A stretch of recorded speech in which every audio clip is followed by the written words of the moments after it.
Aprende Derecho Civil. Ahora puedes seguir aprendiendo sobre derecho civil mientras vas conduciendo, coges el autobús, esperas esa cita o simplemente paseas por la calle. Con los siguientes podcasts de la profesora Esther Monterroso podrás seguir incorporando conocimientos de derecho civil mientras aprovechas tu tiempo libre.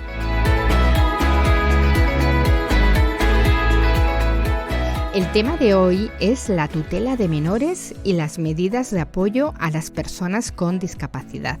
Antes de entrar en este importante análisis, debemos destacar que la Ley 8/2021, por la que se reforma la legislación civil y procesal para el apoyo a las personas con discapacidad en el ejercicio de su capacidad jurídica,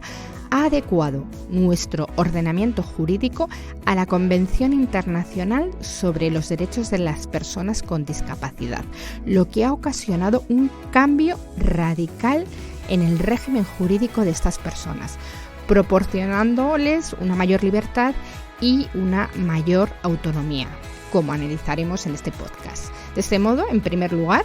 vamos a analizar el sistema de tutela y de guarda de los menores de edad y posteriormente nos vamos a adentrar en el estudio de las medidas de apoyo a las personas con discapacidad para el ejercicio de su capacidad jurídica, que es la regulación más extensa y de mayor calado. En relación a estas, examinaremos las siguientes figuras: la guarda de hecho como medida informal de apoyo, la curatela, que se aplica a quienes precisan el apoyo de modo continuado y cuya extensión va a ser determinada en la resolución judicial, o el defensor judicial, que será nombrado en caso de que la necesidad de apoyo se precise de forma ocasional, aunque sea recurrente. Como siempre, empiezo por presentarme. Soy Esther Monterroso, profesora titular de Derecho Civil y abogada. Comenzamos.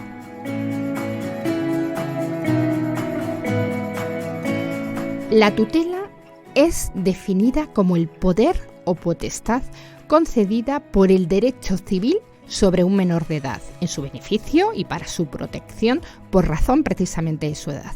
La regulación de la tutela la encontramos en el Código Civil en los artículos 199 y siguientes. Como señala ya el propio artículo 200, la tutela se ejercerá siempre en beneficio del tutelado y estará bajo la salvaguarda de la autoridad judicial.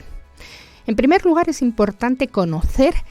qué personas están sometidas a tutela, ya que tras la reforma de la Ley 8/2021, esta figura ha quedado solo reservada para los menores de edad no emancipados que no estén protegidos a través de la patria potestad. De este modo, el artículo 199 del Código Civil indica que quedan sujetos a tutela, primero, los menores no emancipados en situación de desamparo y, en segundo lugar, los menores no emancipados no sujetos a patria potestad. Y debemos saber que los progenitores, en previsión de su fallecimiento o discapacidad grave, pueden dejar designado un tutor, establecer también órganos de fiscalización de la tutela, designar las personas que hayan de integrar, ¿no?, esa tutela, o también pueden ordenar cualquier otra disposición sobre los hijos menores o sus bienes, tanto en testamento como en documento público notarial. Como veremos un poco más adelante, estas designaciones que se realicen por los padres van a vincular a la autoridad judicial, evidentemente, salvo que en resolución motivada persista otro interés superior para el menor. El Código Civil también establece qué personas se encuentran obligadas a promover la constitución de la tutela desde el momento que conocen el hecho que la motiva, pues ese desamparo, que las personas esos menores no están sujetos a patria potestad.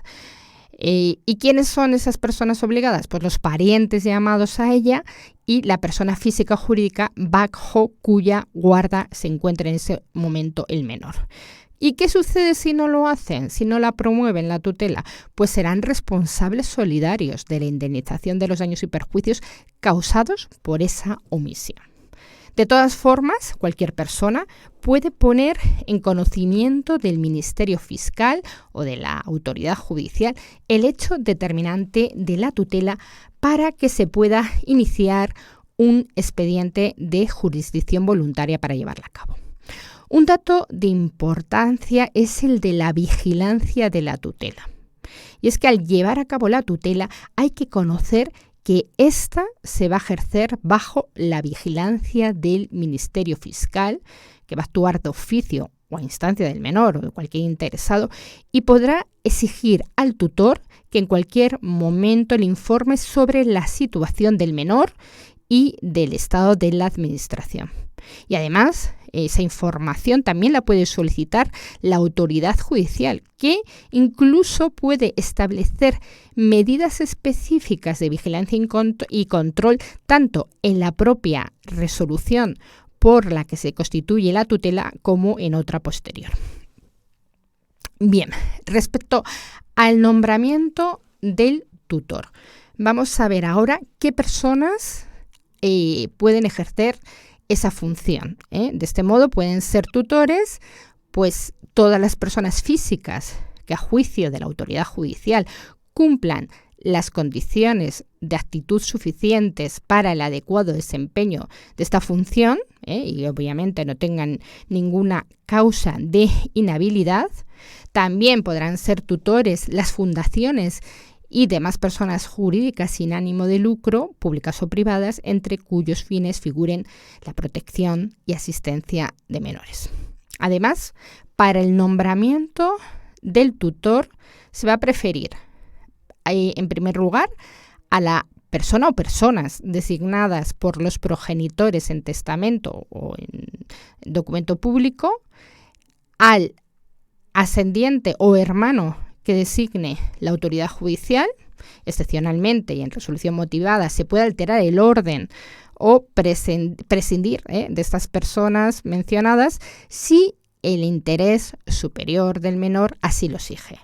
Siempre se va a considerar también beneficioso para el menor la integración en la vida de la familia del tutor. Y en defecto de las personas anteriormente nombradas, pues la autoridad judicial designará tutor a quien, por sus relaciones con el tutelado y en el interés superior de éste, considere más idóneo. En cuanto a la tutela de los menores en situación de desamparo, a la que también hemos hecho referencia,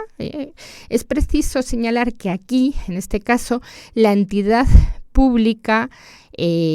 que tenga encomendada la protección de los menores y que tenga en cuenta, evidentemente, la comunidad autónoma en la que nos encontremos, será designada para llevar a cabo la tutela de los menores que se encuentren en esa situación de desamparo. No obstante, se va a proceder al nombramiento del tutor conforme a las reglas ordinarias a las que hemos visto ya, a las que hemos hecho referencia, cuando existan personas físicas que, por sus relaciones con el menor o por otras circunstancias, puedan asumir la tutela en interés de éste.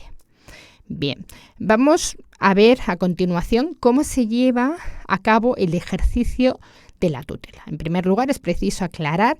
que se van a aplicar a la tutela las normas de la curatela con carácter supletorio. Y dentro del ejercicio vamos a incluir las obligaciones, los derechos y las responsabilidades del tutor. En cuanto a las obligaciones del tutor, pues están las de representar al menor. El tutor es el representante del menor,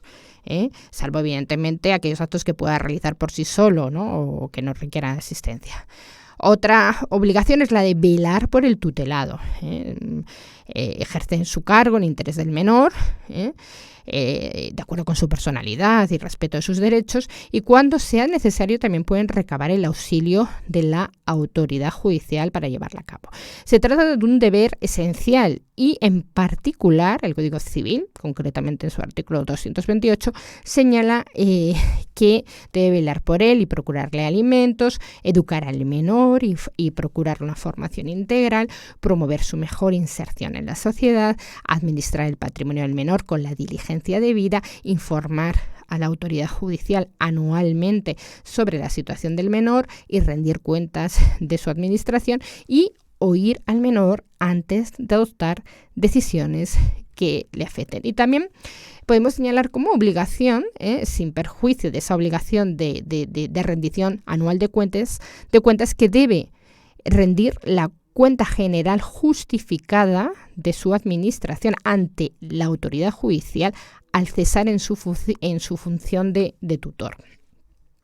Por otro lado, el Código Civil establece también unos derechos del tutor, y es que pues tiene derecho a percibir una retribución, siempre evidentemente que el patrimonio del menor lo permita, y también ser reembolsado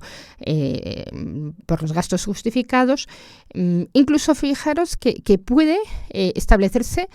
que haga suyo el tutor los frutos de los bienes del tutelado, a cambio, por ejemplo, de prestarle los alimentos necesarios, si es conforme al interés del menor y existe dicho patrimonio. Y también tendrás derecho a ser indemnizado cuando en el ejercicio de su función tutelar sufra daños y perjuicios, evidentemente sin culpa por su parte. Además del tutor, vamos a ver dos figuras más previstas por el ordenamiento para los menores, que son el defensor judicial y el guardador de hecho. El defensor judicial del menor es la persona que representa y ampara temporal y provisionalmente a un menor. Ejerce su cargo, como siempre, en interés del mismo, de acuerdo con su personalidad y respeto de sus derechos. En los siguientes casos, cuando en algún asunto exista un conflicto de intereses entre los menores y sus representantes legales, salvo en los casos que se prevé otra cosa por ley, cuando por cualquier causa el tutor no está desempeñando sus funciones hasta que cese esa causa o se designa otra persona, o cuando el menor emancipado requiera un complemento de capacidad que ya vimos que era preciso, pues, por ejemplo, para enajenar bienes inmuebles, ¿no?, u objetos de extraordinario valor, y a quienes corresponde empresarlo no puedan hacerlo o exista con ellos un conflicto de intereses. Otra figura a la que tenemos que hacer referencia es la de la guarda de hecho del menor. Se trata de una situación de una persona que no tiene nombramiento alguno, pero que se está encargando de la guarda. Es la guarda del menor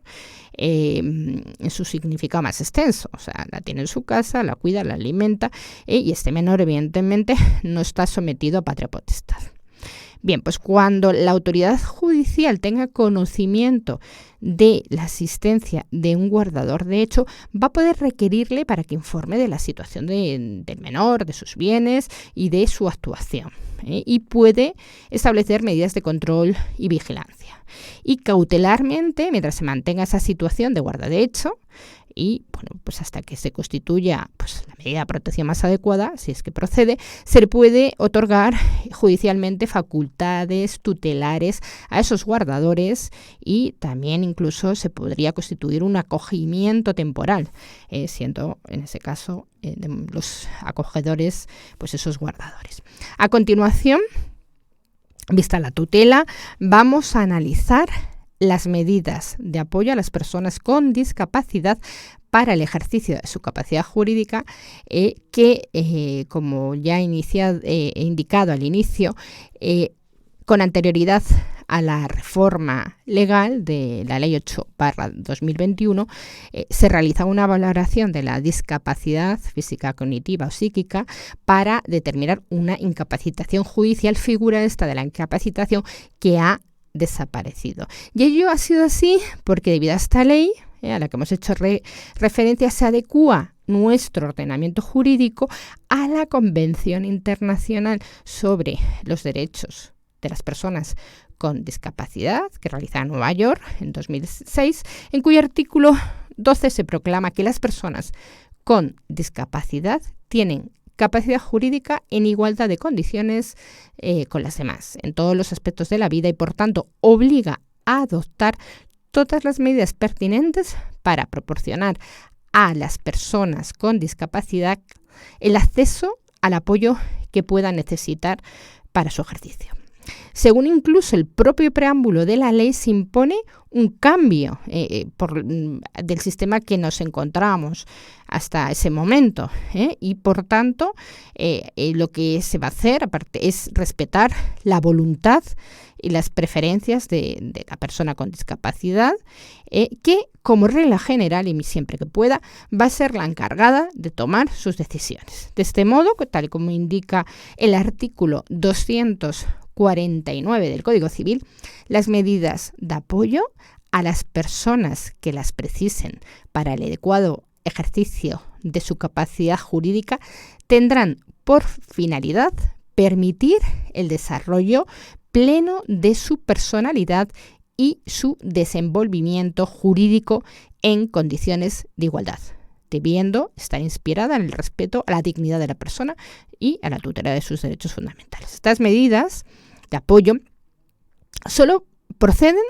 en defecto o insuficiencia de la voluntad de la persona de que se trata y van a tener que ajustarse a esos principios de necesidad y proporcionalidad, de manera que solo ante esa situación de imposibilidad estas medidas pueden concentrarse en la representación, en la toma de decisiones, que entonces en ese caso que se precise esa representación dentro de esas medidas ya nos encontraríamos ante la figura de la tutela que vamos a analizar más adelante. Bien, las personas que presten apoyos deben siempre actuar pues atendiendo a esa voluntad, a los deseos, a las preferencias, ¿no?, de quien lo requiera, procurando que la persona con discapacidad pueda desarrollar su propio proceso de toma de decisiones, informándola, ayudándola en su comprensión y razonamiento y facilitando que pueda expresar esas preferencias. Le corresponde además fomentar que pueda ejercer pues su capacidad con menos apoyo si es posible en el futuro. Solamente en casos excepcionales es cuando hemos dicho que tendrá que aprobarse esas otras medidas que se requieran, llegando incluso de manera excepcional a la curatela y con esas facultades de representación. Bueno, vamos a ver a continuación las medidas de apoyo para el ejercicio de esa capacidad de las personas que lo requieran, que son las medidas de naturaleza voluntaria, y en este sentido vamos a ver estas en primer lugar, para después ver la guarda de hecho, la curatela y el defensor judicial. Bien, en cuanto a las medidas voluntarias de apoyo, bien, pues son las establecidas por la persona con discapacidad. Y estas son a las que se les va a otorgar preferencia. Esas medidas en las que esta persona con discapacidad designa quién debe prestarle apoyo y con qué alcance. De este modo, pues cualquier persona mayor de edad o menor emancipada, en previsión de que van a existir unas dificultades para poder ejercer su capacidad jurídica, pues va a poder prever o acordar en escritura pública medidas de apoyo relativas a su persona o a sus bienes. También el régimen de actuación, el alcance de las facultades de las personas que vayan a prestarle apoyo o la forma de ejercicio. Y también va a poder prever las medidas u órganos de control que estime oportuno, salvaguardas necesarias para evitar abusos, conflictos de intereses o mecanismos y plazos de revisión. Incluso también cuando en los 2 años anteriores a la mayoría de edad de una persona, es decir, a partir de los 16 años, se prevea razonablemente que ese menor, pues que esté sujeto a patria potestad o tutela, pueda, después de alcanzar la mayoría de edad, precisar de apoyo en el ejercicio de su capacidad jurídica, la autoridad judicial pueda acordarlas para cuando concluya la minoría de edad. ¿Y cómo sabemos que existen estas medidas a las que hemos hecho referencia? Bien, porque, como hemos dicho, que se realizan en documento público, en escritura pública, el notario va a comunicar de oficio y sin dilación el documento público que contenga las medidas de apoyo al registro civil para su constancia en el registro individual de la persona que las ha otorgado. Dentro de las medidas voluntarias adquiere especial relevancia los poderes y mandatos preventivos, donde se pueden incluir pues una cláusula que estipule pues que el poder subsista, por ejemplo, si en el futuro precisa apoyo pues para esa capacidad. Bien. En cuanto a la guarda de hecho de las personas con discapacidad, la guarda de hecho es una medida informal de apoyo que puede existir cuando no hay medidas voluntarias o judiciales que se estén aplicando eficazmente, por lo que hay una persona que viene ejerciendo pues, adecuadamente la guarda de hecho y en este caso no tiene o no se precisa de ninguna investidura formal. Ahora bien, el artículo 264 del Código Civil establece la necesidad de una autorización judicial si el guardador de hecho ejerce una actuación representativa o en supuestos pues, de enajenación o gravamen de bienes inmuebles y en este caso pues a través sería precisa esa función representativa a través del correspondiente expediente de jurisdicción voluntaria en el que por supuesto se va a oír a la persona con discapacidad. No es necesario, sin embargo, autorización judicial cuando el guardador de hecho solicite pues una prestación económica a favor de la persona con discapacidad, siempre que no suponga un cambio significativo en la forma de vida de la persona o realice actos jurídicos sobre sus bienes o solamente si tienen poca relevancia económica económica y evidentemente teniendo en cuenta a la persona que tengan un especial significado, ¿no? Personal o familia. Bien. Aún así, la autoridad judicial puede requerir al guardador en cualquier momento para que informe de su actuación y exigir que rinda cuentas de la misma en cualquier momento. Veamos ahora la figura de la curatela a la que ya hemos hecho referencia en un par de ocasiones. Bien, la curatela en este caso es una medida formal de apoyo que es establecida por la autoridad judicial y que ofrece asistencia a las personas que necesitan apoyo de manera continuada. Por tanto, medida formal establecida por la autoridad judicial y asistencia a unas personas que van a requerir ese apoyo, pero de manera continuada. Esos son los tres elementos claves que tenemos que tener presente. Es fundamentalmente de naturaleza asistencial, pero si es preciso, de manera excepcional, puede atribuírsele funciones representativas. Evidentemente, su extensión va a estar determinada en la propia de lo que puede hacer o dejar de hacer en la propia resolución judicial, y siempre conforme a la situación y circunstancias de la persona con discapacidad y a sus concretas necesidades de apoyo. Si el curador tiene facultades representativas, va a tener que hacer un inventario del patrimonio de la persona a la que presta su apoyo y además va a necesitar autorización judicial para realizar actos de trascendencia o de gran trascendencia personal, familiar y patrimonial, como puede ser, por ejemplo, pues la enajenación de un bien inmueble o esos objetos de extraordinario valor. Respecto al nombramiento del curador, pues pueden ser nombrados curadores las personas mayores de edad que sean aptas para el adecuado desempeño de su función y también las fundaciones y otras personas jurídicas sin ánimo de lucro, públicas o privadas, entre cuyos fines figuren la promoción de la autonomía y asistencia de las personas con discapacidad. La autoridad judicial, que hemos dicho que es quien nombra curador a una persona o a esa fundación, va a realizar el nombramiento pues a la persona que, en primer lugar, que hubiera propuesto, ¿vale? La propia persona, pues existe un mandato preventivo y en defecto de esa propuesta va a nombrar curador, pues en primer lugar al cónyuge o a quien se encuentre en una situación de hecho, pareja de hecho asimilable, al hijo o descendiente, al progenitor o en su defecto al ascendiente, a la persona que el cónyuge o la pareja conviviente, los progenitores hayan dispuesto, a quien estuviera actuado como guardador de hecho, al hermano, pariente o allegado que convivan con la persona que precisa la tutela o una persona jurídica en la que concurran esos requisitos.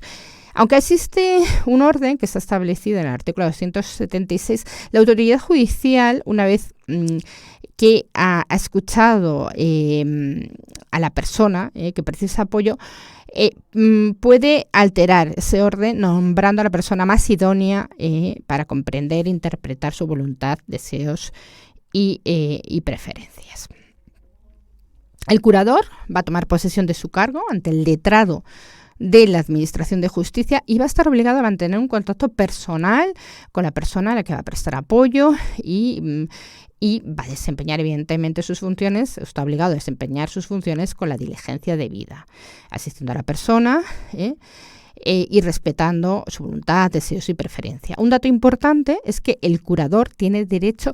a una retribución a cargo del patrimonio de la persona con discapacidad, siempre que el patrimonio lo permita, y también al reembolso de los gastos justificados o a la indemnización de daños sufridos en el ejercicio de su función, siempre que fueran sin su culpa. En cuanto a la autocuratela, que es cuando la persona con discapacidad designa en escritura pública al curador y lo que va a abarcar la extensión del ejercicio de la curatela, está señalando pues disposiciones sobre su funcionamiento y contenido de la curatela y en especial sobre el cuidado de su persona, pues reglas de administración y disposición de sus bienes, retribuciones, dispensa por ejemplo hacer un inventario o medidas de vigilancia y control. También tiene la posibilidad en ese mismo acto, en ese documento público, de excluir a determinadas personas de esta función. Es decir, pues yo en ningún caso quiero que sean curadores y indicar lo que considere. Y ya, por último, en cuanto al defensor judicial de la persona con discapacidad, también es posible su nombramiento como medida de apoyo cuando se precise de forma ocasional, aunque sea recurrente. Pero además de este supuesto, se puede nombrar a ese defensor judicial de la persona con discapacidad, pues cuando por cualquier causa quien deba prestar apoyo no puede hacerlo, hasta que cese esa causa o se designe otra persona, cuando exista conflicto de intereses, cuando durante la tramitación de la excusa que se esté alegando por el curador, la autoridad judicial lo considere necesario hasta que se resuelva, o cuando se hubiera promovido la provisión de medidas judiciales de apoyo y la autoridad considere necesario de momento proveer a la administración de los bienes hasta que exista una resolución judicial. Por supuesto, una vez oída la persona con discapacidad, la autoridad judicial es la que va a nombrar al defensor judicial y lo va a hacer como siempre, a la persona que considere más idónea para respetar, comprender e interpretar su voluntad, deseos y preferencias. Bueno, pues espero que estas explicaciones generales os hayan resultado útiles para afianzar el aprendizaje de la tutela de los menores y de las medidas de apoyo a las personas con discapacidad. Os agradezco mucho vuestra atención y el interés mostrado al llegar hasta el final de este podcast y os animo a continuar profundizando en el análisis de esta temática tan importante.